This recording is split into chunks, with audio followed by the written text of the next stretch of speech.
guys, welcome back to another typing video.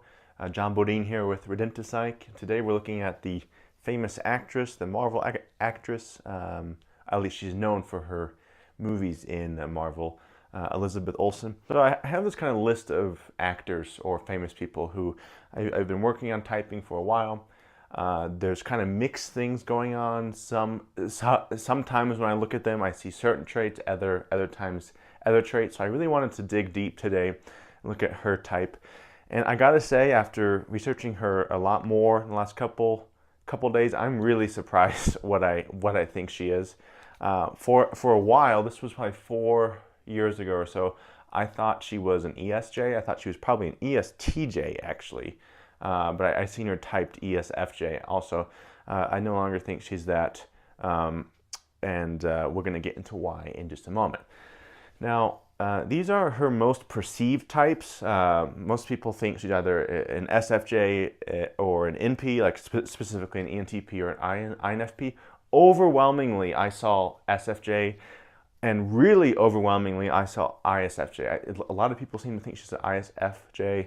Some other people who had typed her an ISFJ, a couple others an ESFJ. And I can see why. You know, and I myself thought she was an SJ for a while, and I really don't think she's that at all. And like I said, I'm really excited to get into what I think she is. So before we go into that, though, I'm going to show you guys some clips of what people used or looked at or were seeing to type her as an ISFJ. I want you guys to get a feel for the field, and maybe if you look closely at these clips, you can see something else right off the bat. I don't know. I don't like being bleak and thinking that the world's going to end at any given moment. Yeah, it also can be unproductive to live in that space for a while. Yeah, I think so. Yeah. I don't know how it's helpful to be catastrophic about everything. Yeah. I'm always more interested in it's not my impulse or instinct to believe or think that, but why do you think that? Yeah. Okay, so she's talking about being catastrophic here and kind of seeing the worst possible outcomes. And when people see that, they think any inferior, they think the inferior of the ISJs that is fearful of what's to come, of what could be, and she seems to have this kind of paralysis at times about what is to come. Well, you seem like a thinker.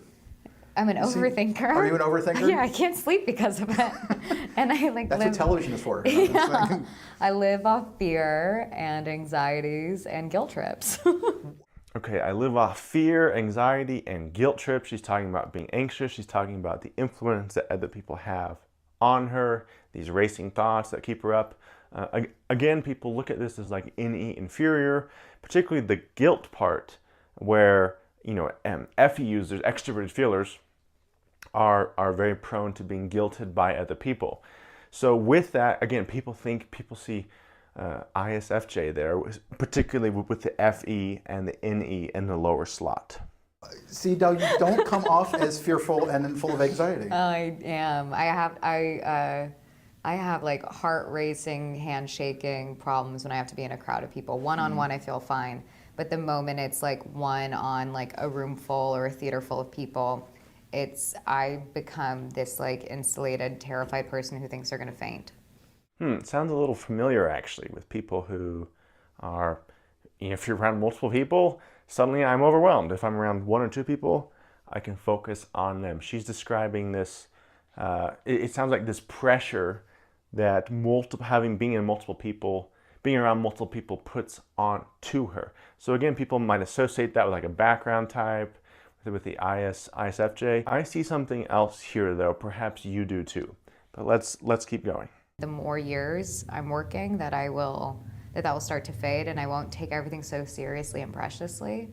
Is that what it is? You're thinking about it too much and wanting it to be perfect, or? You know, maybe there's a control freak aspect to it, because I like being in control. So I think there's certain things where I'm like, what if this happens? What if all of a sudden my body like spontaneously internally combusts? You know, and I'm in front of all these people. Then they're gonna write a story about me internally combusting in front of all these people. Be a really good story. Yeah, exactly. And so I think those are the things that spin, and so you have to stop the spinning and learn tools to stop the spinning, and yeah. Okay, she's talking about this example of, internally combusting around other people, a fear of what might happen, right? That is more extroverted intuition in a fearful slot. Again, more reason why people think she's an ISFJ. Now, we're going to switch courses here. We're going to come revisit this in a little bit, and we're going to look at some other clips to just analyze as objectively as we can what is actually going on. Because no, I do not think this woman is an ISFJ. I think she is something else quite different. So yeah, I even though I don't seek the word necessarily validation, I do want this kind of understanding of the bigger picture of me as a creative person in the world and what my goals are. Okay, this is actually some extroverted thinking. She wants some understanding from other people about what her goals are. That's also a little bit abstract, but more so here, she's talking about her taste. She's talking about getting the respect of being a true artist, getting the recognition and being held in regard as an actual artist with refined taste, as to just being like a Marvel bot or something like that. My taste, okay, I want people to understand TE, my taste. That is a TEFI statement. Okay, this next clip, she's talking about her view on religion and why she doesn't believe in religion, or these more like worshiping nature type of things. She's explaining her view on kind of metaphysics here. It's a good word that is the word that I can use where I feel like energy and instinct of something existing that is not real, but it's like it's a thing I feel that I don't feel like I have language I like for, and so I've started using the word atemporal. Like there's the temporal body and the atemporal body, or the atemporal self, which is the things we can't quantify. Like you can't quantify love, you can't quantify creativity, you can't but it exists as a part of a person. Okay, there is a lot of abstraction in this clip talking about the atemporal self, a concept that she seemingly came up with to try and articulate her own views.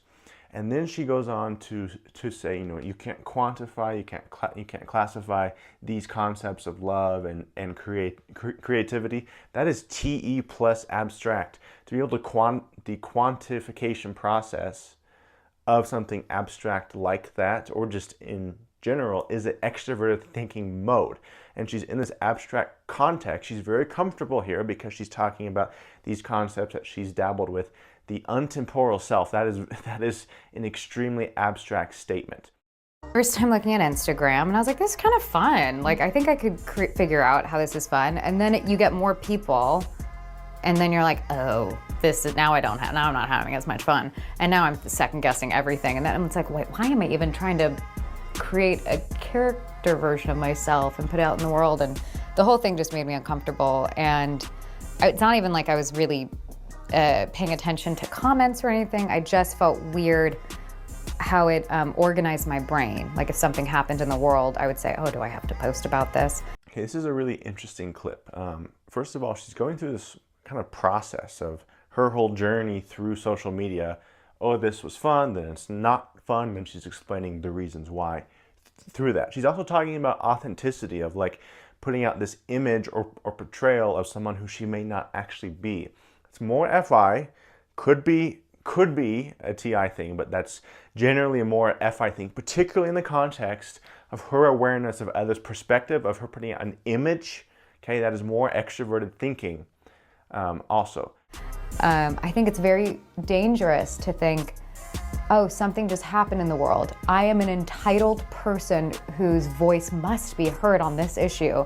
And I just think that is such a narcissistic viewpoint that we're all a part of. Like it made us all like live in this weird narcissistic cycle.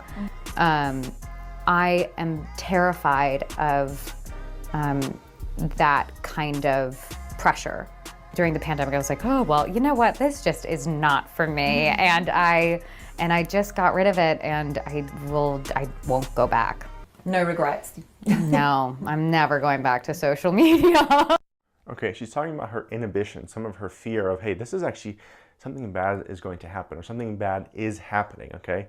That is lower NE, NE inferior or nemesis. You could argue critic, probably one of those three, a kind of an anxious regard for the future.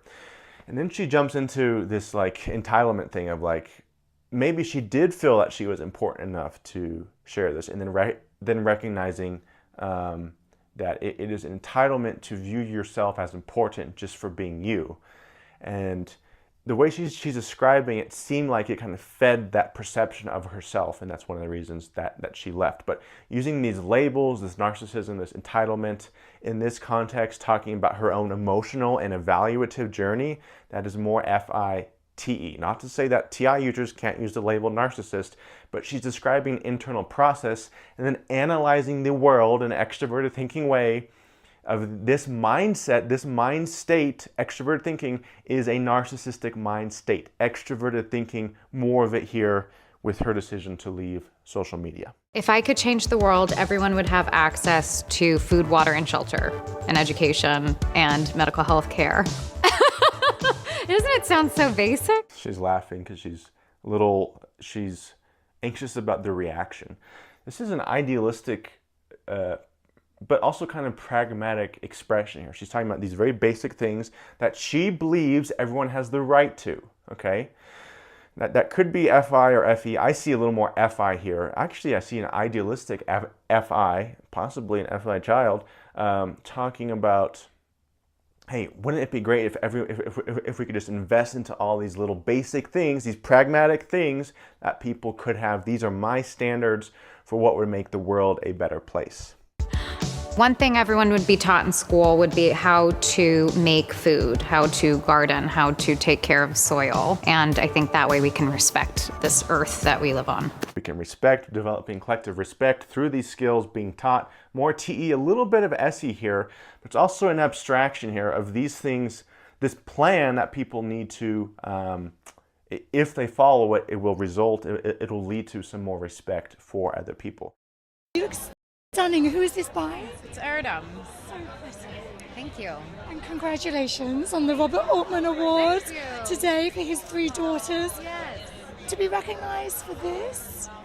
I mean, to be recognized specifically with this film and this... Okay, she's pretty uncomfortable here. She's very direct. She's like not going into it more. I think you can tell she's uncomfortable. I sense that a lot. Like, it almost seems like she feels she's being forced to react, and she just is not feeling that. And then she's saying, she's just saying very direct statements, and to me is clearly a little bit uncomfortable here. It acknowledges the producers, the director, writer, cast, and I that is what the heart of this film was. It was such a small feature that took us all really hustling to get it made, and I'm really proud of this film, and it feels right to be acknowledged as a group today. Okay, a lot more TE. She's naming all the different people involved, talking about credit, talking about being acknowledged,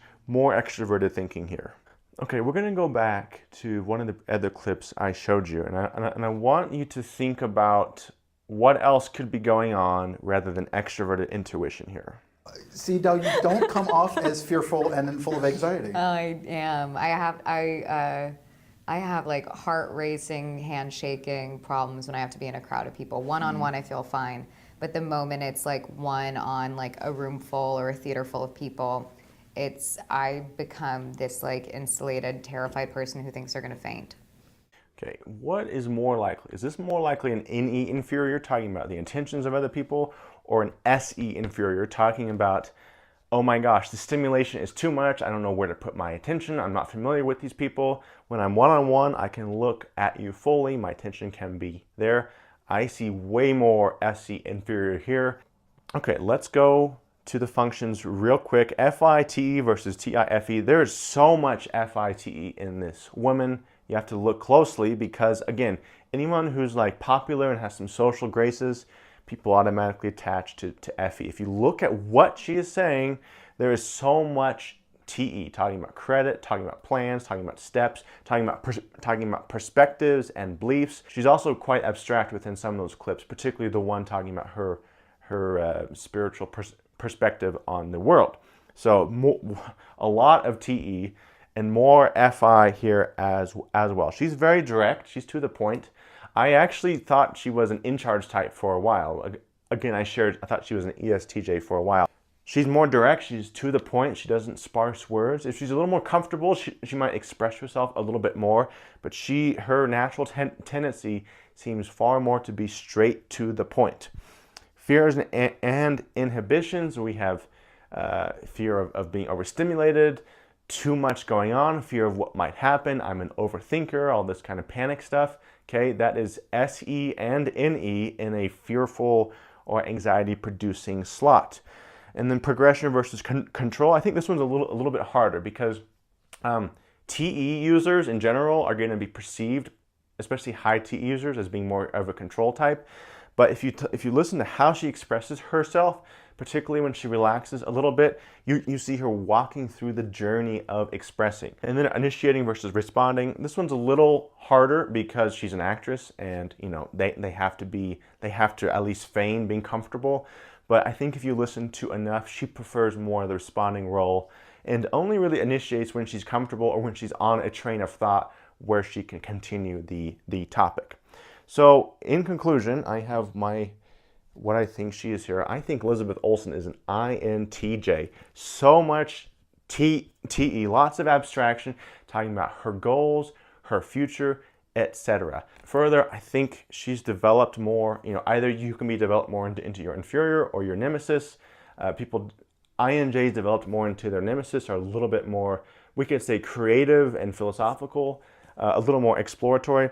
So I think the SE inferior is pulling on her even more because she's developed into her lower functions as far as I can tell. So Elizabeth Olsen, I believe, is an INTJ, folks. Even though she's a friendly, smiling face, does not mean she's an FE user, does not mean she's a high feeler. It could just mean she's FI child with this inner idealism, this sense of my own beliefs, my own sense of right and wrong, where I want to invest in.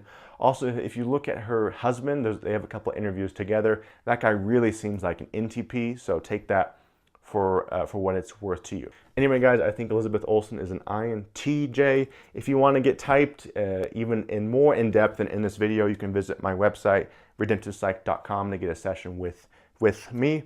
Anyway, thanks for stopping by, guys, and I'll see you around.